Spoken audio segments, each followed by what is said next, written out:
Happy late Monday, Apollo Nation. What's up? Your boy here, Apollo from Down, Down, Up, Up. How's everybody doing today? It's time to talk about TakeOver. And the TakeOver that just happened on Sunday. NXT TakeOver UK Blackpool 2. Star-studded show. Did it live up to the TakeOver hype?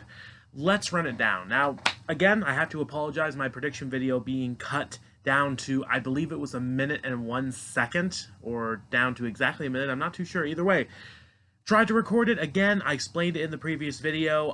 My camera, for some reason, did not record audio. Had to troubleshoot for a while until finally I could get it working again. So, ran out of free time. Quick predictions, but let's run into the real show. Kicking off, we had Eddie Dennis taking on Trent Seven. Seven had a good run over the past few months. I remember a really good match with Noam Dar. Could not pick it. In the match against Eddie Dennis, I do agree with the decision. Eddie Dennis was supposed to be a big deal from what I've heard until his injury, which took him out a lot of 2019. He had a great match with Dave Mastiff in, I think it was a no-holds-barred match at the first TakeOver last year.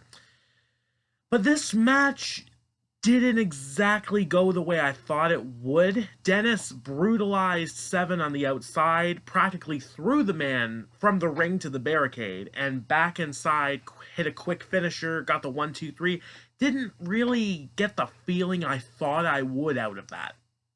So, moving on, not the worst match in the world, but for the first match on TakeOver, I expected a bit more from both of them, to be fair. I'm not criticizing either one. I just expected more. That's just me, my opinion. Second, women's championship match was second. Triple threat, Kaylee Ray, the defending champion, against Piper Niven and Toni Storm. Fun match. These three knew exactly what they were doing to entertain the crowd. Really enjoyed it myself. There was a couple of moments in the match, too, where I actually thought Piper had it. I was really rooting for her, but then reality set in. Toni Storm hits a frog splash from the top rope on Niven. Kaylee Ray kicks her out of the ring and then just pins Piper, and that was it. Not upset again about the decision. I'm just not feeling it with the finishes so far. Wasn't a fan of the frog splash putting away Piper, especially after a delay 1-2-3 count with Kaylee Ray breaking it up and kicking Toni out. I guess they're planning to do Toni versus Kaylee Ray one more time in a singles. Not sure if they're willing to wait until the next TakeOver, but we'll see what happens. Either way, Kaylee Ray's still the NXT UK Women's Championship. Moving on, Tyler Bate, Jordan Devlin. Definitely the best singles match of the night in my eye. Really enjoyed these two stealing the show. A lot of close calls in the match. Finally, Tyler Bate gets the Tyler driver. Jordan kicks out right before 3, then goes for the top rope for his corkscrew. Beautiful. 1-2-3. Tyler Bate wins. Big, strong boy, without a doubt the strongest babyface still in NXT UK.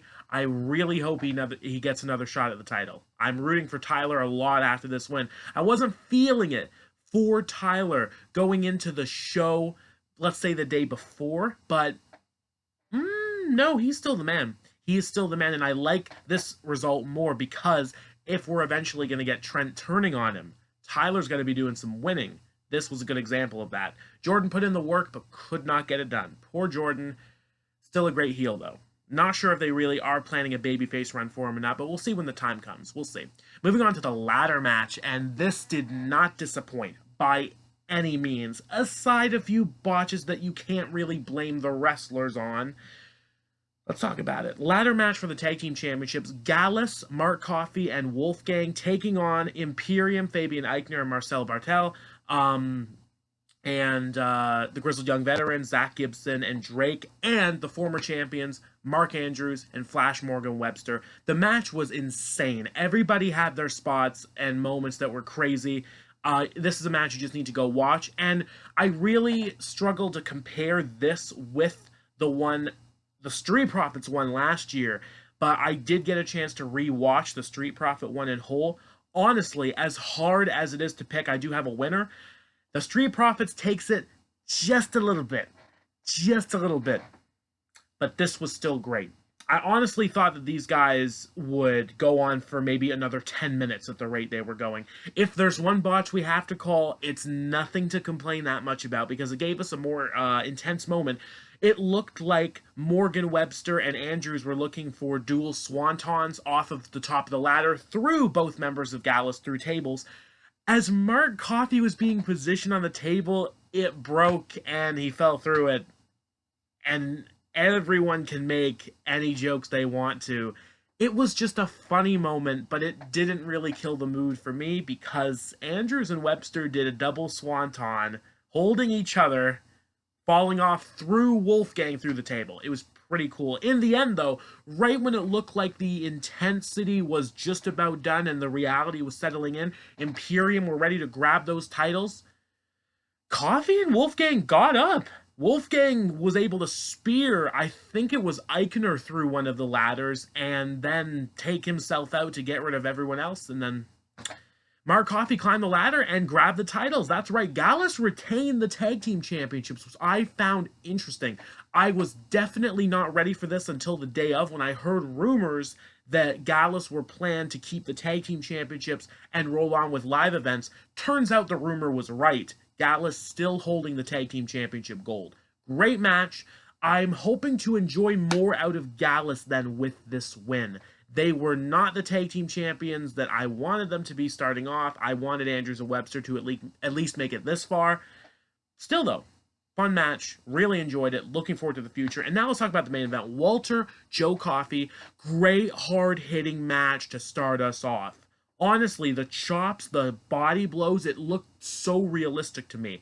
Then, unexpectedly, Walter accidentally drop-kicked the referee. Out comes Alexander Wolf, attacking Joe Coffey. Then, Dragunov runs down, trying to help Gallus' own Joe Coffey. Accidentally pushes, I think he pushed or drop-kicked Alexander Wolf in to Joe Coffey, hurting his knee.